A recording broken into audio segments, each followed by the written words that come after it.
হাত বাড়াচ্ছ কেন? তুমি একটু বলে দাও। আপনি ওষুধগুলো নিন আর আমাদের জন্য দোয়া করবেন। আর এই যে অনুযায়ী বলছে ওষুধগুলো খাওয়ার কথা ঠিক অনুযায়ী খাবেন। ওইখানে সব ম্যানুয়ালি লেখা আছে, এগুলো নিয়ে নেবেন। আর আমাদের আসসালামু আলাইকুম ওয়া রাহমাতুল্লাহ।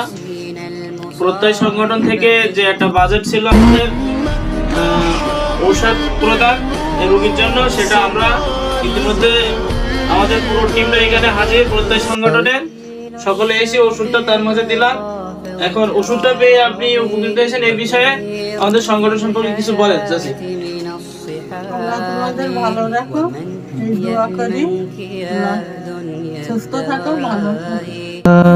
الصبح بدا من طلعت অনেক খুশি। এই 7 দিনের ওষুধ এমন একটা ওষুধ, আপনিও জানেন এই 7 দিনের ওষুধ আপনি নিয়মিত খাবেন, খেয়ে ইনশাআল্লাহ সুস্থ হলে সবার জন্য দোয়া করবেন।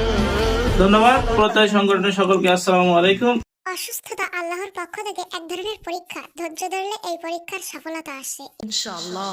আমাদের এই প্রত্যয় সংগঠনটি অরাজনৈতিক। আমাদের সংগঠনে এলাকার মানুষের মাঝে চিকিৎসা, রক্তদান, ত্রাণ কার্যক্রম পরিচালনা করা হয় এবং মৃত ব্যক্তির দাফন ও উক্ত বাড়িতে আত্মীয় স্বজনের খাদ্যতার ব্যবস্থাপনা করা হয়।